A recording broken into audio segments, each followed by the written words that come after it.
എല്ലാവർക്കും എൻ്റെ യൂട്യൂബ് ചാനലിലേക്ക് സ്വാഗതം.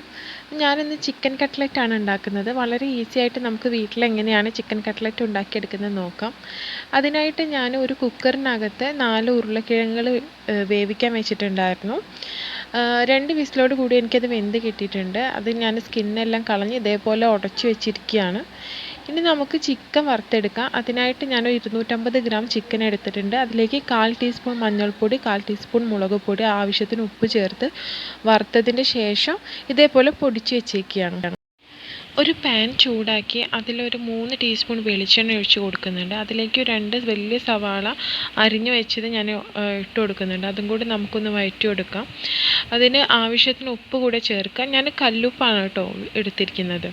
നന്നായിട്ടൊന്ന് വഴറ്റിയെടുത്തതിൻ്റെ ശേഷം ഒരു തണ്ട് കറിവേപ്പില ഇട്ട് കൊടുക്കാം. ഇപ്പോൾ കുറച്ച് കറിവേപ്പില ആഡ് ചെയ്യുന്നുള്ളൂ. കുറച്ചുകൂടെ കഴിഞ്ഞ് നമുക്ക് കുറച്ചുകൂടെ കറിവേപ്പില ആഡ് ചെയ്യണം. അപ്പോൾ ഇതിലേക്ക് ഞാനൊരു 1/4 ടീസ്പൂണ് പച്ചമുളക് അരച്ചത് ഇട്ട് കൊടുത്തിട്ടുണ്ട്. അതേപോലെ തന്നെ 1/4 ടീസ്പൂൺ ഇഞ്ചിയും 1/4 ടീസ്പൂൺ വെളുത്തുള്ളി പേസ്റ്റും. ഇതെല്ലാം ഞങ്ങൾ നോമ്പൊക്കെ ആകുമ്പം പേസ്റ്റാക്കി ഓരോ ബോട്ടിലായിട്ട് സൂക്ഷിച്ച് വെക്കാറാണ്. പണികളൊക്കെ ഒന്ന് ഈസി ആക്കുന്നതിന് വേണ്ടി ചെയ്യുന്നതാണ്. ഇതിലേക്ക് ഞാൻ 1/4 ടീസ്പൂൺ മുളക് പൊടിയും 1/4 ടീസ്പൂൺ മഞ്ഞൾപ്പൊടിയും 1/4 ടീസ്പൂൺ മല്ലിപ്പൊടിയും 1/4 ടീസ്പൂൺ ജീരകപ്പൊടി കൂടെ ചേർത്ത് കൊടുക്കുന്നുണ്ട്. എന്നിട്ട് ഒന്നുകൂടെ നമുക്കിതിനെ പച്ചമണം മാറുന്ന വരെ ഒന്ന് വഴറ്റിയെടുക്കാം. നന്നായിട്ട് വഴറ്റി വരുന്ന സമയത്ത് ലാസ്റ്റിലാണ് ഞാനിതിലേക്ക് ഗരം മസാലയും അതേപോലെ തന്നെ കുരുമുളക് പൊടിയും ചേർക്കാറ്. ഇത് രണ്ടും ഞാൻ 1/4 ടീസ്പൂൺ വെച്ചിട്ട് തന്നെയാണ് ചേർത്തിരിക്കുന്നത്. നിങ്ങൾ എൻ്റെ യൂട്യൂബ് ചാനൽ ആദ്യമായിട്ടാണ് കാണുന്നതെങ്കിൽ സബ്സ്ക്രൈബ് ചെയ്യാൻ മറക്കരുത്. തൊട്ടടുത്തുള്ള ബെല്ലൈക്കനും കൂടെ പ്രസ് ചെയ്യുകയാണെന്നുണ്ടെങ്കിൽ ഞാനിടുന്ന വീഡിയോസിൻ്റെ നോട്ടിഫിക്കേഷനൊക്കെ പെട്ടെന്ന് കിട്ടും. അപ്പോൾ നിങ്ങൾക്ക് എൻ്റെ വീഡിയോസൊക്കെ പെട്ടെന്ന് കാണാൻ കഴിയും. ഞാനിതിലേക്ക് കുറച്ച് മല്ലിച്ചപ്പ് കൂടെ ആഡ് ചെയ്യുന്നുണ്ട്. എന്നിട്ട് ഒന്നുകൂടെ നമുക്ക് വഴറ്റിയെടുക്കാം. ഇതിലേക്ക് നമ്മൾ നേരത്തെ പൊടിച്ച് വെച്ചിട്ടുള്ള ചിക്കൻ ഇട്ട് കൊടുക്കാം. എന്നിട്ട് നന്നായിട്ടൊന്ന് മിക്സ് ചെയ്തതിൻ്റെ ശേഷം അതിലേക്ക് കുറച്ച് മല്ലിയിലയും കുറച്ച് കറിവേപ്പിലയും കൂടെ ആഡ് ചെയ്തിട്ട് ഒന്നങ്ങ് വഴറ്റിയെടുത്തതിൻ്റെ ശേഷം നമുക്കത് മാറ്റി വയ്ക്കാം. അപ്പം നമ്മുടെ മസാല റെഡി ആയിട്ടുണ്ട്. ഇത്രയേ ഉള്ളൂ. പെട്ടെന്ന് തന്നെ നമുക്ക് തയ്യാറാക്കി എടുക്കാം മസാല. അപ്പോൾ ഇത് നമ്മൾ നേരത്തെ ഉടച്ചു വെച്ചിരിക്കുന്ന ഉരുളക്കിഴങ്ങിൻ്റെ ഇതിലേക്ക് ഇട്ട് കൊടുക്കുക. എന്നിട്ട് നന്നായിട്ട് കൈകൊണ്ട് തന്നെ നമ്മൾ നന്നായിട്ടൊന്നങ്ങ് മിക്സ് ചെയ്തെടുക്കുക. കൈവച്ച് ഇതുപോലെ നന്നായിട്ട് മിക്സ് ചെയ്തെടുത്തിട്ടുണ്ട്.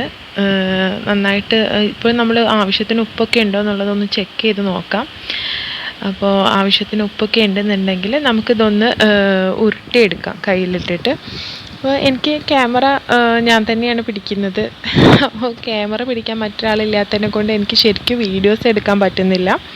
അപ്പോൾ ഇതെൻ്റെ ഉമ്മ സഹായിച്ചിട്ട് ചെറുതായിട്ട് വീഡിയോ ഒക്കെ എടുക്കാൻ കഴിയുന്നുണ്ട്. അപ്പോൾ ഇതുപോലെ നമുക്ക് ഉരുട്ടിയെടുക്കാം. ഇങ്ങനെ റൗണ്ട് ഷേപ്പിലാണ് ഞാൻ എടുക്കുന്നത്.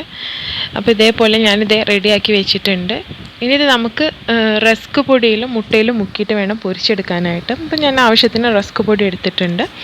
ഒരു 2 മുട്ട എടുത്തിട്ടുണ്ട്. ഇതൊന്ന് നന്നായിട്ട് ബീറ്റ് ചെയ്തതിന് ശേഷം നമുക്ക് മുട്ടയിൽ ഒന്ന് മുക്കിയെടുത്തതിൻ്റെ ശേഷം നമുക്ക് റസ്ക് പൊടിയിലൊന്ന് മുക്കിയെടുക്കണം. എൻ്റെ കയ്യിൽ നിന്ന് റസ്ക് പൊടിയിൽ മുക്കിയെടുക്കുന്നതിൻ്റെ വീഡിയോ മിസ്സായി പോയിട്ടുണ്ട്. അപ്പോൾ ഇതേപോലെ ഞാൻ റസ്ക് പൊടിയിൽ മിക്സ് ചെയ്തിട്ട് ഒന്ന് മുക്കിയെടുത്തിട്ടുണ്ട്. എങ്ങനെയാണ് ഇത് മിസ്സായി പോയതെന്ന് അറിയില്ല. അപ്പോൾ ഞാനിത് മുട്ടയിൽ മുക്കിയതിന് ശേഷം റസ്ക് പൊടിയിൽ ഇതുപോലെ മുക്കിയെടുത്തിട്ടുണ്ട്. ഇത് നമുക്ക് നല്ലൊരു പാനിൽ എണ്ണ വെച്ചിട്ട് തിളച്ച എണ്ണയിലേക്ക് നമുക്കിതിട്ടിട്ട് ഒന്ന് വറുത്ത് കോരിയെടുക്കാം. ഇത് പെട്ടെന്ന് തന്നെ തയ്യാറാക്കാൻ പറ്റുന്നതാണ് കേട്ടോ. നമ്മൾ വീട്ടിൽ ഉറപ്പായിട്ട് നമ്മൾ ഉണ്ടാക്കി നോക്കണം. എല്ലാവർക്കും ഇഷ്ടപ്പെടും. അപ്പോൾ ഇതേപോലെ ഒരു വശം നന്നായിട്ട് മുരിഞ്ഞ് വന്നിട്ടുണ്ടായിരുന്നു. ഞാൻ മറിച്ചിട്ട് കൊടുത്ത് 2 വശം റെഡിയായി വന്നിട്ടുണ്ട്. ഈ ഒരു കളറിൽ നമ്മൾ ഈ ഒരു ബ്രൗണിഷ് കളറാകുമ്പോൾ നമ്മളിത് വറുത്ത് കോരിയെടുക്കണം കേട്ടോ. അപ്പോൾ അടിപൊളിയായിട്ട് നമുക്ക് കട്ട്ലറ്റ് കിട്ടിയിട്ടുണ്ട്. നല്ല കാണാനും ഭംഗിയുണ്ട്, കഴിക്കാനും ഭംഗിയുണ്ട്. അപ്പോൾ നിങ്ങൾ തീർച്ചയായിട്ടും എൻ്റെ റെസിപ്പി ട്രൈ ചെയ്യണം. നിങ്ങൾക്ക് ഇഷ്ടപ്പെട്ടിട്ടുണ്ടെങ്കിൽ ലൈക്ക് ചെയ്യാനും ഷെയർ ചെയ്യാനും മറക്കരുത്. അപ്പോൾ മറ്റൊരു റെസിപ്പിയായിട്ട് നമുക്ക് വീണ്ടും കാണാം.